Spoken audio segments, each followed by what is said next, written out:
Olá, amigos. Estamos em Belo Horizonte, no templo Hare Krishna, conversando com Krishnamurti, que é o líder espiritual aqui, o coordenador da casa. Eu gostaria que você falasse para nós como é que o Hare Krishna, a religião, se posiciona dentro do hinduísmo. Sim. Qual é a ligação disso aí para nós, por favor? O hinduísmo, né, como a gente chama hoje, a gente pode considerar que ele tem 4 grandes religiões, que é o Vaishnavismo, o Shaivismo, também chamado de Shivaísmo, né? O Vaishnavismo também é chamado de Vishnuísmo por alguns portugueses, alguns teólogos portugueses. O Shaktismo e o Smartismo. Essas 4 grandes, o Smartismo está um pouco menor hoje, mas o Shaktismo, o Shivaísmo e o Vaishnavismo são muito grandes. O Vaishnavismo, ele se subdivide em 4 escolas filosóficas. E o Hare Krishna está dentro de uma dessas escolas filosóficas, que é a Brahma Madhva Gaudiya Sampradaya. Sampradaya quer dizer escola filosófica. É muito interessante essa visão, porque o hinduísmo, de uma maneira geral, ele estabelece que para uma religião, um conceito filosófico ou teológico ser considerado autêntico, ele tem que se basear num tripé de autenticidade, que é chamado em sânscrito de Guru, Shastra e Sadhu, ou seja, o mestre, as escrituras e santos praticantes que praticaram aquela escritura, aquele ensinamento do mestre e atingiram notadamente a iluminação que é descrita pelas escrituras e autenticada pelos mestres. Ou seja, são 3 aspectos que se entrelaçam. Por exemplo, se a gente estudar o cristianismo, a gente vê que ele é baseado em Guru, Shastra e Sadhu. Você tem Shastra, você tem a Bíblia, você tem mestre, Guru, você tem Jesus, você tem sadhus, por exemplo, como São Francisco, etc.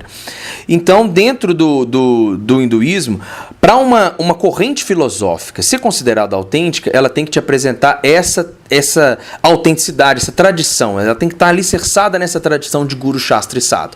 Porque senão, surge um mestre lá e fala, eu tenho um novo método aqui de iluminação, me sigam. Falando, então, peraí.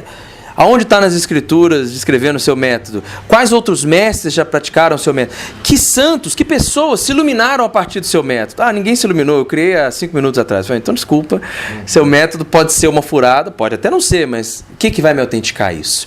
Então, porque hoje, eu digo isso porque hoje você tem várias correntes também que eles chamaram de neo-hinduísmo, né, assim, que são correntes que não são alicerçadas em nenhum desses 3 pilares dos Vedas, né, do hinduísmo. Então, que é uma moda, assim, uma coisa, um modismo. Surge o mestre ali consegue ter uma retórica legal, ele consegue ter uma boa fala, ele arrebata uma quantidade de gente ali. A mesma coisa que a gente tem também dentro do cristianismo, você tem muito isso. Surge alguém ali, eu criei uma nova igreja aqui. Fala, não, desculpa aí, querido, mas com base em quê? Alicerçada aonde? Deixa eu te falar. Eu interrompendo você um pouquinho para a gente não ir para outro assunto ainda. Quase sempre quando surge uma religião a partir de outra, ela é conflitiva. Né? Costuma dar muito conflito. Por exemplo, cristianismo e judaísmo. O próprio budismo dentro do hinduísmo. E o Hare Krishna foi tranquilo? Não, o Hare Krishna foi porque ele não é um rompimento. Ele é uma...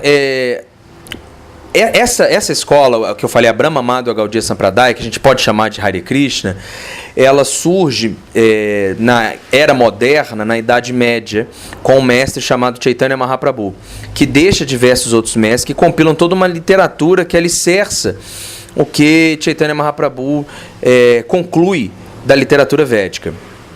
O ponto é que essas conclusões de Chaitanya estavam baseadas em Guru, Shastra e Sadhu, estavam baseadas no tripé de autenticidade. Ele resgata diversos conceitos que vai ter nas Upanishads, na Bhagavad Gita. Ele vai colocar a Bhagavad Gita na prática para a massa, ou seja, não mais para um grupo seleto de sacerdotes, ele coloca isso para a massa. Então ele divulga esse processo que é chamado tecnicamente de Bhakti Yoga, ou seja, yoga quer dizer conexão, né? Um termo muito parecido com religião, né? Religare. Seria uma devoção. Bhakti quer dizer exatamente isso. A yoga, essa conexão com Deus a partir de Bhakti, que é devoção, que é amor. Ou seja, você vai redescobrir sua relação amorosa com Deus, ver Deus em tudo, em todos, e desdobrar esse amor que você está desenvolvendo por Deus por todos. Esse movimento da Idade Média, que é assim, o redespertar de Bhakti, eles não estavam criando o Bhakti Yoga, eles estavam recobrando a Bhakti Yoga que já tinha sido praticada continuava sendo praticada em instâncias menores, mas já tinha sido praticada em larga escala 3.000 anos antes de Cristo. Então, até porque o Mahabharata está lá 3.000 anos antes de Cristo. Exatamente. Então, e isso começou a ser enxergado tardiamente, podemos dizer. O Bhagavad Gita, que está dentro do Mahabharata, começou a ser enxergado depois, tardiamente. É porque o hinduísmo, ele permite essa liberdade filosófica. Ou seja, como você vê Deus como algo infinito e absoluto, você tem inúmeras possibilidades de se relacionar com Deus e de atingir a ascese, de atingir a iluminação. Então, se você mostra, de acordo com o Guru Shastri Sadhu, uma conclusão filosófica que te aponta um caminho de iluminação, você pode seguir nesse caminho. Então, Bhakti é um outro tipo de ideia de iluminação. É que você vai atingir a iluminação desenvolvendo devoção, desenvolvendo amor, expressando esse amor pelo outro. Então é outro tipo. Então, você ainda tinha... A yoga é um desses caminhos? Você tem vários tipos de yoga. Né? Você vai ter yoga da ação, karma yoga, você vai ter a yoga da meditação, ashtanga yoga, e você vai ter a yoga do conhecimento, jnana yoga, e você vai ter essa yoga da devoção, bhakti yoga, que é uma culminação de todas essas yogas. Essas yogas serviriam para levar a pessoa a atingir esse sentimento. Dentro da conclusão de Chaitanya Mahaprabhu, atingir bhakti é o máximo que você pode, que você atingiu a plenitude da sua relação com Deus. Ou seja, o amor puro por Ele, vendo Ele em tudo. Por isso que a nossa sociedade internacional para a consciência de Krishna, consciência de Deus, ou consciência de Krishna seria isso, né? Você ter essa consciência de que Ele está absolutamente onipresente, mas pessoalmente nas entidades vivas, no outro, né? E também em sua forma pessoal. Os mantras que são recitados são formas de oração, inclusive, para, vamos dizer assim, fazer essa ligação do seguidor com a própria divindade. Exatamente. O mantra é isso. Ele é uma limpeza do coração, da mente da pessoa, para que ela se desfaça de ruídos nessa Você conexão. Recita esses mantras todos os dias? Todos os dias. São quantos mantras mais ou menos, ou quantas vezes? O Maha Mantra Hare Krishna, né, que é o nosso mantra mais importante, é chamado de Maha, ou seja, grande mantra, porque ele é o mantra que visa essa aproximação amorosa de Deus. Ele visa o grande objetivo, então ele é o grande mantra. São 3 palavras, né? Hare Krishna Irama. Hare quer dizer essa energia amorosa de Deus. Krishna quer dizer aquele que seduz, aquele que atrai a todos. Uma visão bem doce de Deus, né? Irama, aquele que é a fonte de todo prazer. Então esse mantra diz que esse Deus que é puro amor e que atrai a todos e que é a fonte de todo prazer, que por favor te coloque de novo com Ele em seu serviço amoroso, em seu ciclo amoroso, em seu ciclo íntimo. Então esse mantra ele é recitado individualmente num rosário todos os dias e também cantado coletivamente. Né? São essas 2 formas de meditação, uma recitação individual e um cantar coletivo. Nós somos herdeiros de uma cultura grega ocidental, você também, que é jornalista, inclusive. A gente quer entender, interpretar, colocar em cima de uma mesa, decifrar o mistério. Acaba sendo um empecilho, um impedimento para você ter essa contemplação, né? Olha, Deus, ele é infinito e ele vai ter que caber na nossa capacidade finita de inteligência. Então, isso só vai ser possível se ele quiser. Ele vai ter que se fazer finito para caber na nossa finitude. Porque entender o infinito, entender o eterno com a nossa cabeça, assim, que tudo é baseado no início, meio e fim, é impossível. Eu estou vendo aqui a sua biblioteca, você não foge desse esquema, né? De também querer entender racionalmente, logicamente. A gente vai tentar isso, mas isso vai chegar até um ponto. Krishna diz no Bhagavad Gita que para aquela pessoa que se aproxima dele com amor e devoção, ele dá a inteligência pela qual ele pode chegar até ele. Porque se ele não der, vai ser difícil. Porque Deus, ele é infinito, é isso, ele não é possível de ser entendido numa mente finita. Você vai ter que expandir sua mente, você vai ter que expandir sua consciência, e essa expansão, ela é feita a partir dessa aproximação com Deus. Aliás, o diálogo lá do Bhagavad Gita é exatamente para mostrar para o Arjuna que ele tem que lutar, que ele tem que fazer, porque ele não entende nada, ele está ali quase que deprimido, mas ele tem que cumprir um desígnio maior sobre ele. Exatamente. O Bhagavad Gita é um livro muito interessante, muito psicológico, ele entra muito nessa área da psicologia também por isso. Porque Arjuna era um guerreiro, ele estava ali pronto para lutar, Quando ele contempla o exército adversário, ele fala, não quero não. Não quero lutar não. Parentes, amigos, mestres. Só que era uma guerra que tinha um propósito maior. Então Krishna, ali é um diálogo entre Deus e a humanidade. Arjuna fazendo esse papel do ser humano e Krishna em seu papel de Deus. Porque dentro da nossa cultura, Deus ele pode ser entendido de 3 formas. Só que ele existe nas 3 formas ao mesmo tempo, né? É Deus, é absoluto. Ele é Brahman, que é o aspecto panteísta, onipresente, onisciente, onipenetrante, que está em tudo, que está na natureza, é uma força, é a energia. Ele é também Paramatma, ou seja, uma alma suprema, ele está localizado em cada ser consciente. E ele é Bhagavan, ele é uma pessoa suprema. E essa pessoa suprema não limitada como nós somos limitados enquanto pessoa, mas uma pessoa que existe nos outros 2 aspectos ao mesmo tempo e que se manifesta pessoalmente de forma ilimitada. Isso não é um pouco contraditório? Porque dá a impressão que há um monoteísmo e um politeísmo ao mesmo tempo? Eu acredito que sim, porque a gente tem uma visão monoteísta que é aquela de o meu Deus existe, os outros não existem. E o politeísmo é essa ideia de que são várias divindades e eu escolho a minha divindade de devoção. O movimento Hare Krishna, o Vaishnavismo, ele pode ser considerado um monoteísmo, porque ele acredita que Deus é um só, que ele é uma entidade absoluta, afinal se ele fosse 2 ele não poderia ser Deus, ele não seria absoluto. Mas ele se manifesta de maneiras ilimitadas, ele é ilimitado. Só que, tem um porém, ele não exclui as divindades menores.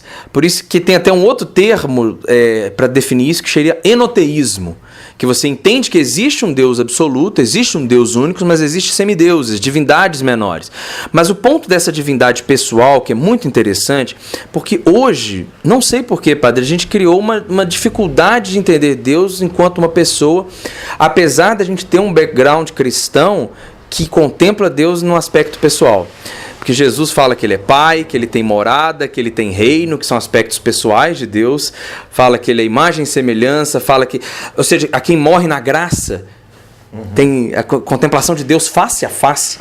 Ou seja, não é com uma energia que você está lidando, é com face a face. Ele tem esse aspecto pessoal de Deus. E a pessoa pensa assim, não. Eu acredito que Deus pode ser uma energia, mas uma pessoa, não. A má notícia para essa pessoa é o seguinte... Se ele não puder ser pessoa, ele não pode ser Deus. Ele tem uma limitação muito boba. Ou seja, Deus é absoluto. Se ele não puder ser pessoa, ele não pode ser Deus. Se ele não puder aparecer na Terra, ele não pode ser Deus. Porque ele é absoluto. Como que ele não pode vir na sua própria criação? Imagina, a gente tem uma fazenda e a gente não pode entrar no rio da fazenda. No fundo, a gente cria um pouco Deus a nossa imagem e semelhança, né, no mundo de hoje. O sujeito está acima de qualquer coisa, ele cria o seu Deus à sua imagem e semelhança. Né? Ou seja, por exemplo, não tem os aspectos éticos, ele acha que ele pode ser Deus e votar em qualquer projeto de corrupção, se beneficiar do dinheiro público. É exatamente esse ponto da inveja de Deus que faz a dificuldade da pessoa compreender quem Deus de fato é. Ou seja, Deus... não, eu posso ser uma pessoa, Deus não pode. Ou seja, eu tô acima dele, eu consigo algo que ele não pode. Eu posso sentir amor, eu posso dividir amor com as outras pessoas, mas Deus não pode ser uma pessoa que vai reciprocar amor comigo. Então ele tem que ser uma energia amorfa. Ou seja, a gente vai criando, pela nossa inveja, limitações para a pessoa divina, para Deus. Só que Deus não tem limitação, ele pode ser tudo. Se ele não puder ser tudo, ele não pode ser Deus, ele não é absoluto. Então, assim, essa nossa inveja de Deus, inclusive, que de acordo com a nossa teologia, é que faz a gente vir para cá, né? Para a gente aprender que, olha, a gente não está controlando nada. Deixa eu te perguntar uma coisa, mudando um pouco o foco da conversa. Olhei aqui a sua biblioteca e perguntei para você, em off, que se tinha muita literatura em língua portuguesa e você falou que não tem. Isso não é bom, né, para quem quiser conhecer e não tem acesso a uma outra língua. É um complicador. É um complicador. A gente tem feito um esforço, né, de traduzir as obras do nosso mestre espiritual. Swami Prabhupada, estão todas traduzidas para o português. E Prabhupada comenta algumas obras clássicas, como o Bhagavad Gita, o Bhagavata Purana, que é sua grande obra, né, o Srimad Bhagavata, que é uma coleção de 19 volumes, que está ali também, é considerado o sumum bonum de toda a literatura védica, ou seja, então ali já tem muita coisa para a pessoa. A gente tem o Chaitanya Charitamrita, que é uma biografia de Chaitanya Mahaprabhu, desse mestre da Bhakti Yoga, que também é comentada por ele. O Upanishad, que é uma das Upanishads. Mas, assim, muitos discípulos de Prabhupada e outros estudiosos comentaram outras obras. Algumas a gente já tem traduzido para o português, mas falta muito. Infelizmente, assim, o inglês como uma língua mais abrangente, falado inclusive por parte da Índia. Porque a Inglaterra dominou a Índia o tempo todo, né? E os Estados Unidos como um mercado imenso, as obras muitas vezes são traduzidas para o inglês e não chegam para o português, e aí é um pouco de culpa nossa, que lê muito pouco. O brasileiro lê muito pouco, então assim, acaba às vezes tornando inviável imprimir os livros em português, porque o mercado português de Portugal, Angola, Guiné-Bissau, Moçambique é minúsculo. O Brasil seria o grande mercado nesse sentido, mas é um mercado que lê muito pouco. Para quem quiser começar a conhecer melhor a tradição ou a religião, qual seria a literatura inicial? O que se orienta? Temos um site chamado Sankirtana, esse Kirtana com K, sankirtana.com.br, que tem vários livros. Eu recomendo um livro que chama Veda, Segredos do Oriente, que é uma compilação de artigos que dá um panorama completo da prática de Bhakti Yoga. Depois, um estudo pós-graduado, eu acho que o Bhagavad Gita já é uma ótima porta de entrada mesmo, depois que a pessoa... Eles têm traduzido em português. Tem também o Mahabharata, Ramayana, tem em português. Temos também em português, em outras editoras, né? O Mahabharata tá fora de catálogo, ele foi publicado aqui no início dos anos 2000, numa versão reduzida. Eu comprei pela estante virtual. Ainda tem ele, mas numa versão reduzida. O original tem mais de 1000 páginas. Esse tá traduzido em português, falta ser lançado para português. Mas o Bhagavad Gita a pessoa consegue. A Shri Upanishad também, que é um livro incrível, são apenas 18 versos. São 18 versos que mostram a complexidade filosófica e teológica da cultura védica. Que em 18 versos está ali uma quantidade de ensinamento impressionante, maravilhoso. E a gente tem que ter em mente isso, que essa não é uma... Assim como a gente entende hoje muito claramente que a Bíblia não é um livro lá para o Oriente Médio, para o povo de Israel, ela é um livro universal que pertence à humanidade. Esses livros védicos também não são livros da Índia, também não são livros da civilização védica ou para os hindus. São livros que falam sobre a transcendência, né? Deus, em sua infinitude, ele é capaz de se revelar de diversas formas, de falar várias línguas, de se revelar para diversos povos de maneiras diferentes. Então essa revelação védica é também para toda a humanidade. Ela está disponível hoje para toda a humanidade. Por um tempo a gente poderia até considerar que ela ficou oculta ali no idioma sânscrito, mas hoje está no Google, né, gente? Então ela está disponível para toda a humanidade. Esses livros que eu estou falando, o Bhagavad Gita, a Shri Upanishad, são livros que estão disponíveis em português para todas as pessoas que quiserem conhecer e, assim, agregarem à sua vida esse conhecimento. Isso é muito importante. Mesmo que a pessoa tenha sua fé e pratique sua fé, que seja uma fé cristã, afro-brasileira, etc., isso não é nenhum impedimento. Inclusive, é dito, né, que assim, não há nada mais bonito do que você ver Deus nos olhos do outro.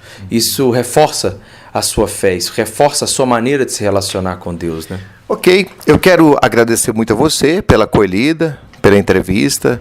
Foi muito bom esse contato nosso. Espero que tenha ajudado o nosso ouvinte que está aí acompanhando esse programa. Muito obrigado, viu? Eu que agradeço. Muito obrigado pela visita. Venham sempre.